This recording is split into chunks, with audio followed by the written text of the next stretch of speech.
আপনারা যদি ভেবে থাকেন যে বিভিন্ন ঈদে এর আগের বছরগুলোতে যেরকম মাস মুভি রিলিজ হয়েছিল সলমান খানের, বড়ে মিয়াঁ ছোটে মিয়াঁ সেরকম একটি মাস মুভি, তাহলে কিন্তু অত্যন্ত ভুল করবেন।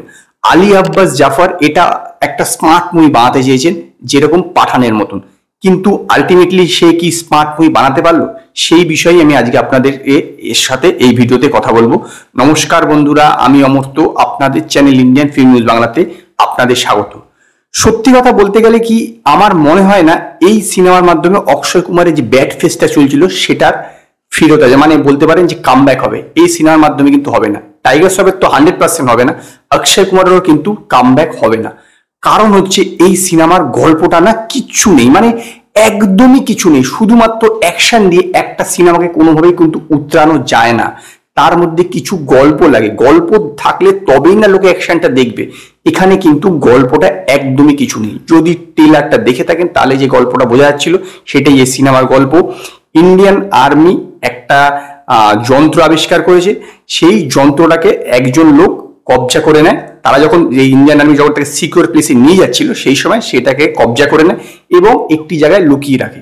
তো এইখানে ইন্ডিয়ান আর্মি দুইজন কমান্ডোকে নিযুক্ত করে সেটাকে ছাড়িয়ে আনার জন্য, সেটাকে বা উদ্ধার করার জন্য বলতে পারে। সেইটাকে তারা কিভাবে করলো, আলটিমেটলি তারা পারলো কিনা, সেইটাই এই সিনেমাতে দেখানো হয়েছে। দেখুন, এই সিনেমার সবচেয়ে যদি ভালো কিছু বলা হয় থাকে সেটা হলো পৃথ্বীরাজ সুকুমারনের পারফরমেন্স। আমি এটা সবসময় বলে থাকি, একটা সিনেমাতে হিরো ততই বড় যত বড় সেই সিনেমার ভিলেন। কিন্তু এই সিনেমা কিন্তু ভিলেন বড়, হিরো নয়। মানে অক্ষয় কুমার এবং টাইগার শ্রফের চেয়ে যখন পৃথ্বীরাজ সুকুমারের স্ক্রিনে এসে তখনই ভালো লেগেছে। ইভেন তার গলার যে ভয়েসটা তে করেছে সেইটা কিন্তু অনেকটা ডিফারেন্ট এবং যথেষ্ট আকর্ষণীয়। যতক্ষণ পৃথ্বীরাজ সুকুমারের সিনে ছিল ততক্ষণ কিন্তু বেশ ভালো লেগেছে এবং তার স্ক্রিন প্রেজেন্ট থেকে শুরু করে ডায়লগ ডেলিভারি যাবতীয় কিছু খুবই ভালো। দ্বিতীয় হচ্ছে এই সিনেমার অ্যাকশনগুলো সত্যি অনেক অনেক জায়গাতে বেশ সুন্দর ডিজাইন করা, মানে যথেষ্ট ভালো আকর্ষণীয় ডিজাইন করা। একদম যেমন গাড়ি চেসিং, এই গাড়ির পিছনে বাইক নিয়ে যাবে সেই দৃশ্যগুলো, সেই যে অ্যাকশনটা সেইটা খুব ভালো। তারপরে যখন ফার্স্ট এন্ট্রিতে যে অ্যাকশনটা হবে সেইটাও অ্যাকশনগুলো ভালো। অ্যাকশন নো ডাউট পুরো সিনেমাটায় জুড়েই খুবই ভালো, খুবই ভালো অ্যাকশন। এছাড়া কিন্তু কিছুই আর ভালো নেই, অন্তত আমার ভালো লাগেনি এই সিনেমাটা। যেটা বললাম, এই সিনেমার সবচেয়ে বড় যেটা দুর্বলতা সেটা হচ্ছে স্টোরি। এই সিনেমার স্টোরি একদমই কিছু নেই।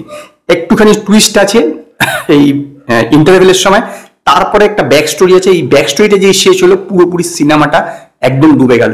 এই সিনেমার বিভিন্ন দৃশ্য দেখে আপনাদের বিভিন্ন সিনেমার কথা মনে পড়বে, সেটা ঠিক আছে, কিন্তু সমস্যা নেই, সিনেমার কথা মনে পড়তেই পারে। কিন্তু সিনেমার তো গল্পটা কিছু থাকবে, গল্পগুলো ঠিকঠাকভাবে সাজানো থাকবে, একটা স্ক্রিপ্টিং এর তৈরি থাকবে, সেই জিনিসটা কিন্তু এই সিনেমাতে একদম নেই। অভিনয় দুইজনেই, অক্ষয় কুমার বা টাইগার শ্রফ, তারা মোটামুটি ঠিকঠাক করেছে। এখানে আলিয়া এফ আছে।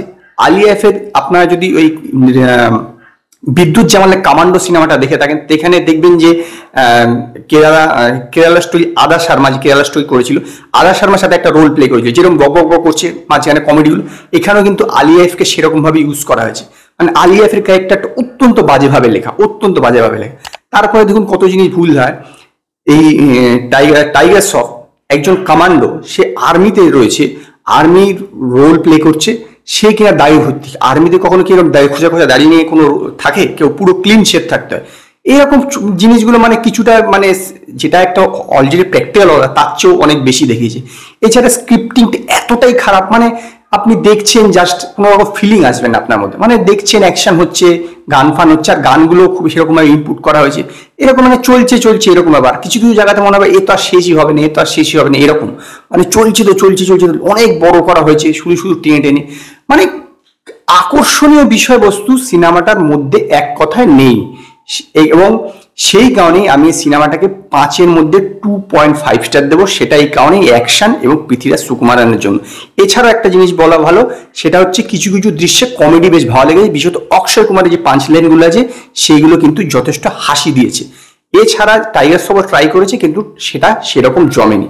ওই ওভারঅল বলতে পারেন যে ঠিক আছে, ঈদ আছে দেখতে পারি একবার, এরকম কিছু বারবার রিপিটেবল নয়। 300 কোটি টাকার সিনেমা, 100% শিওর সিনেমাটা ফ্লপ হবে, এই বিষয়ে কোনো সন্দেহ নেই। সিনেমাটা ফ্লপ হতে যাবে, কারণ 300 কোটি টাকার সিনেমা মিনিমাম 400 কোটি টাকা তুলতে হবে। এই সিনেমার পক্ষে কোনোভাবেই তোলা সম্ভব নয়। যদি 200 কোটি টাকা এসে যায় সেটাই অনেক বিশাল বড় হবে।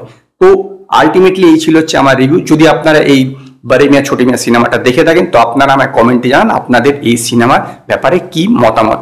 যদি আপনাদের এই ভিডিও পছন্দ হয় ভিডিওটিকে লাইক করুন, কমেন্ট করুন, শেয়ার করুন আর নতুন নতুন আপডেটের জন্য আমার চ্যানেলকে সাবস্ক্রাইব করুন।